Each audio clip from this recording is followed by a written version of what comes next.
Salut tout le monde, on se retrouve pour une autre vidéo d'un autre style complètement que les retours ou toutes les autres styles de vidéos que j'ai faites sur ma chaîne.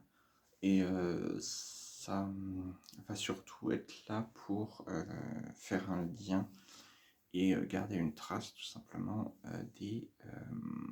de mon monde que j'ai créé tout simplement, comme d'autres vidéos comme le bestiaire ou les vidéos comment j'ai créé mon monde, qui sont surtout là pour le partager et pour moi garder tout simplement une trace. Dans cette vidéo sera probablement entrecoupée de plusieurs moments. Pourquoi? Parce que donc ces 5 grands, je vais expliquer un peu leur vie, leur nom, pourquoi je les appelle comme ça, et l'impact qu'ils ont eux sur le monde que j'ai créé, tout simplement. Donc c'est quelque chose de très important et c'est pour ça que je vais essayer de faire ça de manière détaillée. Et voilà comment ça va se couper. Je pense que la première partie de la vidéo il va être découpé en 5 normalement. Bref, la première partie de vidéo va être plutôt la présentation de ces personnages, comment je les ai créés et pourquoi je les appelle comme ça. Et je vais essayer ensuite, durant la vidéo, d'écrire ces personnages et leur histoire, pas détaillée, au contraire, plutôt faire un résumé de leur vie et de pourquoi ils sont appelés ainsi. Voilà, et donc on se passe pour la suite juste après pour vous. Je ne sais pas quand pour moi, mais en tout cas, voilà, il va y avoir ces coupures qui vont être là pour faire la vidéo. Et donc bienvenue dans cette première partie de la vidéo des 5 grands, qui va être une première partie qui va être surtout là d'intro pour vous présenter qui sont vraiment les 5 grands, pas dans le détail, je les détaillerai chacun des 5 grands dans la suite de la vidéo où il y aura une partie dédiée à chaque personne. Mais là, c'est surtout pour expliquer d'où ils viennent, pourquoi je les appelle comme ça, plus ou moins, et l'importance qu'ils ont dans le monde que j'ai créé. Et les 5 grands que je vais vous nommer maintenant, les personnes étant Annie Wazaki, Liam Burlock, Jade Clark, Tiller Whittaker et William Kepler. Donc les 5 grands sont nommés ainsi, et ils ont une importance capitale dans le monde que j'ai créé, et c'est pour ça qu'ils se rencontrent la toute première fois dans la bibliothèque dimensionnelle. Alors qu'est-ce que la bibliothèque dimensionnelle? Je vais essayer d'expliquer et de décrire un peu ce qu'est la bibliothèque dimensionnelle, parce qu'elle est importante dans la vision des 5 grands. La bibliothèque dimensionnelle est appelée ainsi car c'est une bibliothèque tout simplement, et dimensionnelle, c'est-à-dire que c'est une bibliothèque infinie, c'est-à-dire qu'elle va s'étendre à l'infini, et dans cette bibliothèque est renfermé tous les livres, surtout les livres, les artefacts et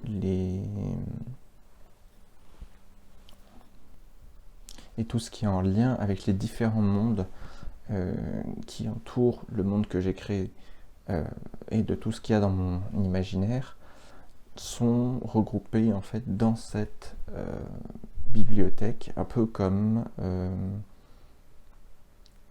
l'endroit où la bibliothèque où tous les livres de toutes les civilisations, de toutes les personnes, tous les peuples, toutes les races, tout est lié, et donc sont consignés dans des différents livres.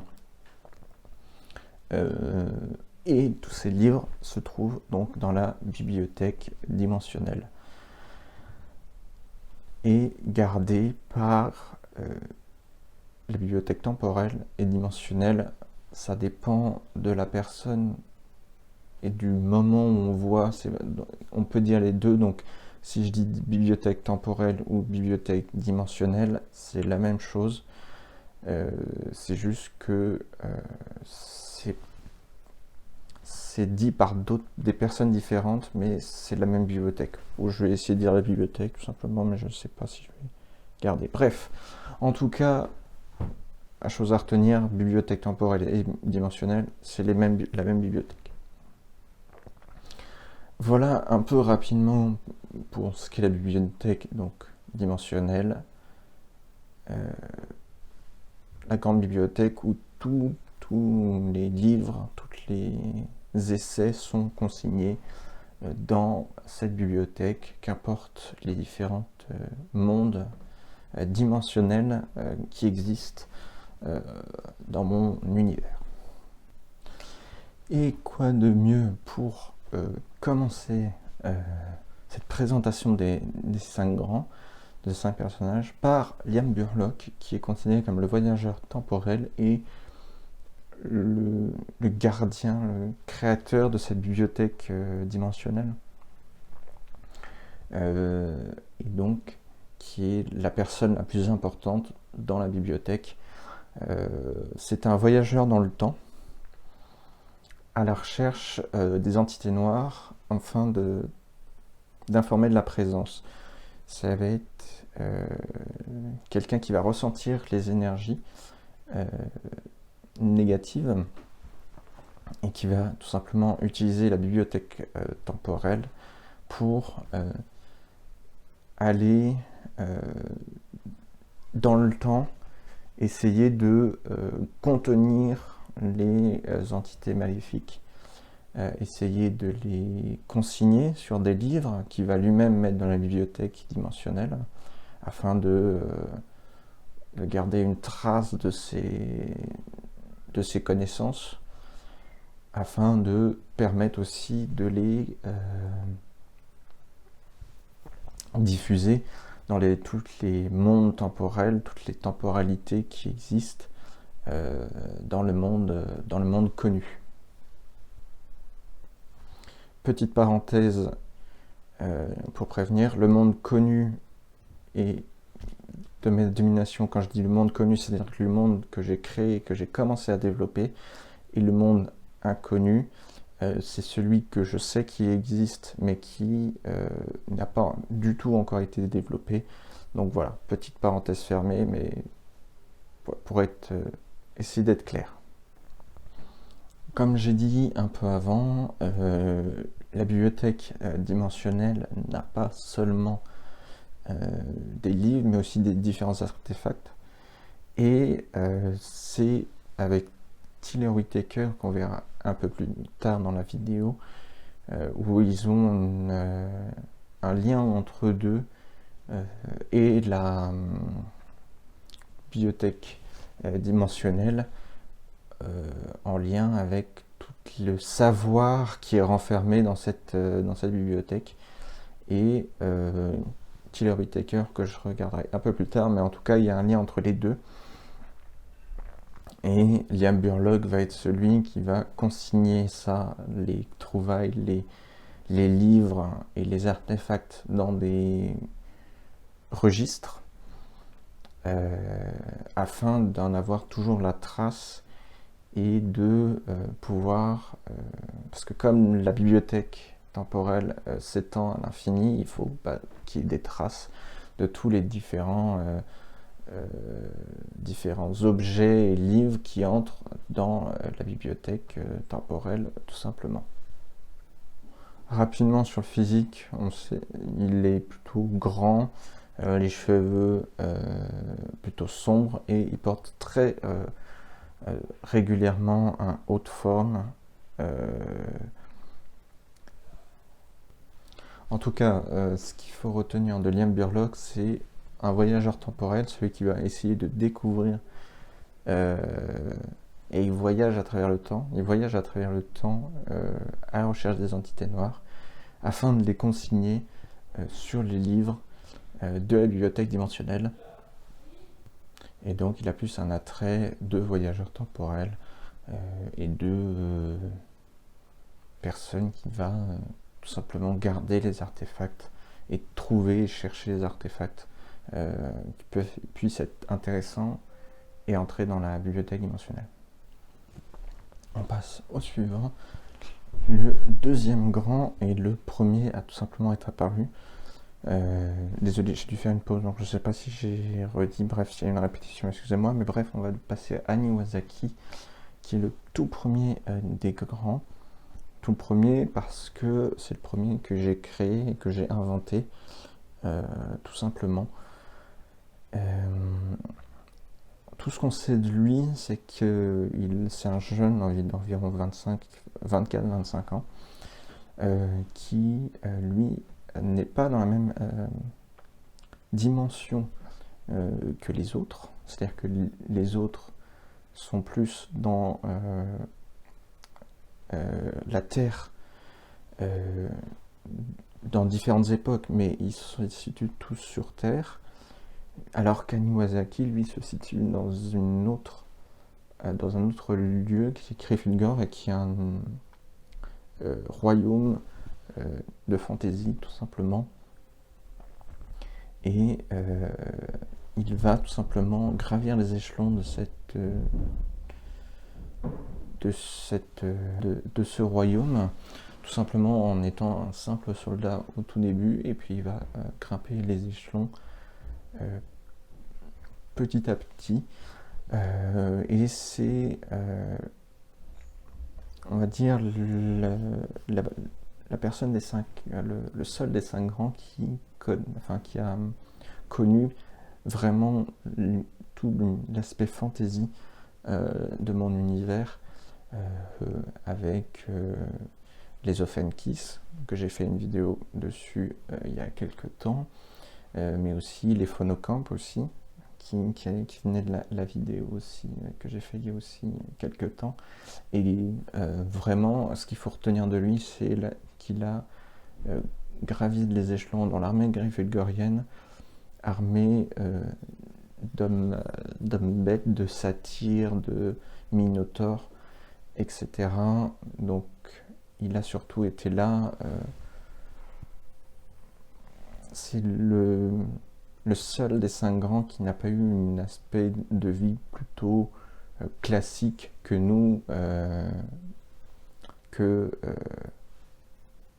qui puisse exister dans les différentes époques de la Terre qu'on connaît.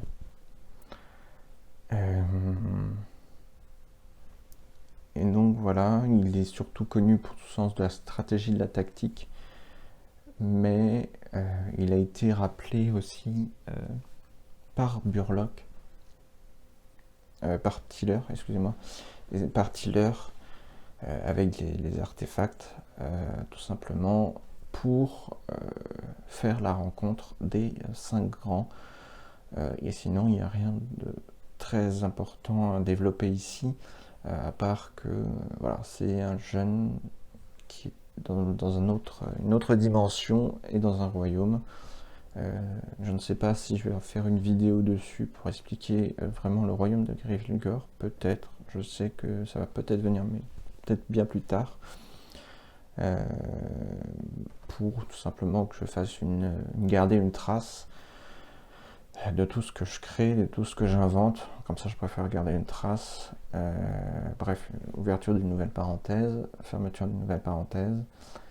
Et donc, voilà. Et donc, c'est le premier, le plus ancien dans ce que j'ai inventé, des cinq grands qui existent. Ensuite, on va passer à la suivante. On va parler de Jane Clarke, qui est l'écrivaine qui ouvrit la porte du monde, tout simplement. Pour faire très simple, donc, elle est celle qui est connue pour avoir écrit un livre tellement inattendu qu'elle offre, que rien que la lecture offre une telle émotion, un tel changement d'émotion, de différentes émotions, qu'elles soient positives ou négatives. Et ce livre qu'elle a écrit est tellement important, tellement saisissant que Burlock va tout simplement avoir écho d'elle, de ce qu'elle a écrit, de l'importance de l'écriture qu'elle a dans sa vie, et de ce livre complètement étrange qu'elle a écrit. On ne sait pas le sujet de ce livre, on ne sait rien, on sait juste que le livre est tellement elle offre tellement des émotions que c'est parfois trop fort, négativement ou positivement, pour les lecteurs et les lectrices. Et donc, Liam Burlock va emmener donc Jane Clarke dans sa bibliothèque dimensionnelle, et c'est là où elle va faire partie des 5 grands, là où Liam Burlock va lire son livre et comprendre son livre.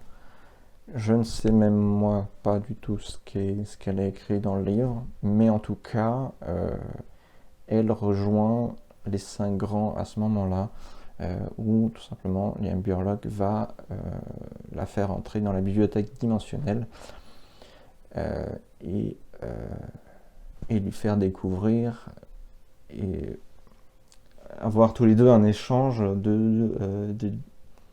des connaissances littéraires et de la magie qui entoure le monde connu. Je vais maintenant passer à un personnage plutôt atypique, avec un style plutôt du 19e siècle, Tiller Whittaker.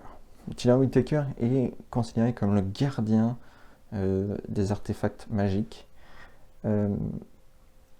Ça va être lui qui va chercher, qui va être en première ligne pour la recherche des portails dimensionnels, et qui va tout simplement, alors que Burlock a plus un aspect réfléchi, comment dire, Tiller Whittaker va être vraiment dans l'action, dans la découverte. C'est lui qui va partir dans les différents endroits à la recherche, vraiment en tant qu'explorateur, alors que Liam Burlock, lui, est plutôt comme un chercheur. Tiller Whittaker est vraiment l'explorateur, et ça va être lui qui va partir à la recherche des différents artefacts magiques qui puissent exister, c'est surtout sur Terre, qui existent sur Terre, afin que tout simplement elles ne tombent pas dans de mauvaises mains, et lui aussi a accès à la bibliothèque dimensionnelle et à une, comment dire, à une partie dédiée à tous ces artefacts qui eux sont plus des objets, différents objets, alors que Burlock est beaucoup plus dans les livres. Mais en tout cas, c'est le deuxième gardien des artefacts magiques dans la bibliothèque dimensionnelle, tout simplement. Donc lui, c'est Liam Burlock en un peu plus explorateur et beaucoup moins dans le littéraire, et voilà, tout simplement. Et quoi de mieux pour clore cette vidéo que William Kepler, qui est le duo de Tiller Whittaker. Tout simplement, il forme avec un duo avec Tiller, et c'est celui qui va rechercher, qui va être en première ligne à la recherche des objets antiques. Il va être surtout, comment dire, il va surtout être caché, enfin se cacher sous l'aspect d'un chercheur un peu d'antiquité, un peu explorateur d'antiquité, comme un égyptologue, mais plus pour tout le monde entier. Donc sous couvert de différentes... sous le couvert de cette identité de chasseur de trésors, il va être celui qui va tout simplement être à la recherche des artefacts pour les transmettre à Tiller Whitaker et comment dire,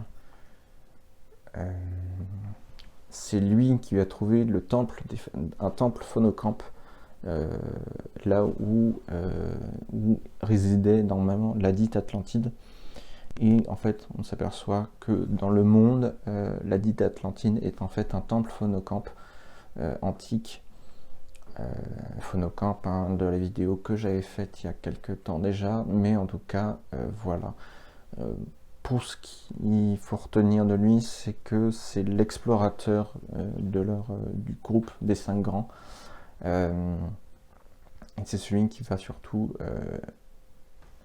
être avec Tiller Whitaker la personne qui va empêcher les artefacts magiques ou des artefacts qui ne sont pas censés être sur Terre, tout simplement les récupérer et soit les enfermer et les garder dans un lieu secret ou les renvoyer si c'est possible dans leur monde d'origine. Sauf si bien entendu ces artefacts sont trop néfastes et peuvent causer des dommages importants, mais en tout cas ils le gardent, sinon ils renvoient si c'est pas dangereux tout simplement. Et voilà, c'est la fin de la vidéo sur les 5 grands. J'espère qu'elle vous aura plu, j'espère que j'ai été assez compréhensible dans la manière de dire, dans la manière d'expliquer. C'est vrai que j'ai essayé de faire ça de manière très rapide. Vous comprenez que ce sont des histoires vraiment qui sont beaucoup plus développées dans mon esprit, mais en tout cas je voulais faire ça de manière un peu raccourcie pour moi garder une trace et bien sûr le partager aux autres et expliquer un peu comment expliquer ces cinq grands personnages qui sont importants dans mon monde et dans tout ce que j'ai développé et créé, tout simplement. Donc voilà, je ne sais pas si je verrai ce que je ferai plus tard, si je continuerai à développer, peut-être développer une partie 2, je ne sais pas. Bref, pour le moment, c'est pas prévu. Tout dépendra aussi du retour sur cette vidéo. Voir comment elle marche et puis si je développe un peu plus. Voilà. Bon, bah sur ce, je vous laisse, c'est la fin de ma vidéo. Petite information, j'ai fini des livres qui n'ont pas de retour, hein, comme j'avais expliqué, qui sont de séries que je lis et donc que je fais pas de retour pour le moment sur mes séries. Peut-être un jour j'expliquerai j'expliquerai peut-être les séries que je lis et pourquoi je les lis autant et pourquoi c'est des séries que j'adore, mais en tout cas on va rester pour le moment sur les retours dits classiques qui sont partout sur la chaîne. En tout cas, je viens de commencer un nouveau livre que je vous montre en exclu, qui est donc Les larmes d'une reine de C.W. Gortner. Donc je ne sais pas du tout de quoi ça parle, mais en tout cas, voilà, ça ce sera très probablement le futur retour sur la chaîne. On verra en combien de temps je le lis. Mais je l'ai lu parce qu'elle me faisait penser au Mireille Calmel, Les Lionnes de Venise. Donc ça a l'air d'être complètement autre chose. En tout cas, bref, je suis en train de commencer ça. Donc ça va être un futur. Oui, bon, bah voilà, désolé. Il y a peut-être eu un cut un peu direct dans la deuxième partie de la vidéo. juste avant celle-ci, simplement parce que j'avais plus d'espace sur mon téléphone et donc la vidéo s'est coupée d'un coup. Enfin bref, je ne sais plus ce que je disais avant, mais merci d'avoir écouté cette vidéo sur les grands. La prochain retour arrive, je ne sais pas quand, mais peut-être dans une ou deux semaines, peut-être, je sais pas. Non, peut-être un peu plus. En tout cas, on se retrouve bientôt pour un nouveau retour, si ce n'est pour une nouvelle vidéo un peu spéciale qui sort des retours, comme celle-ci par exemple. Sur ce, je vous souhaite une bonne fin de journée et on se revoit bientôt.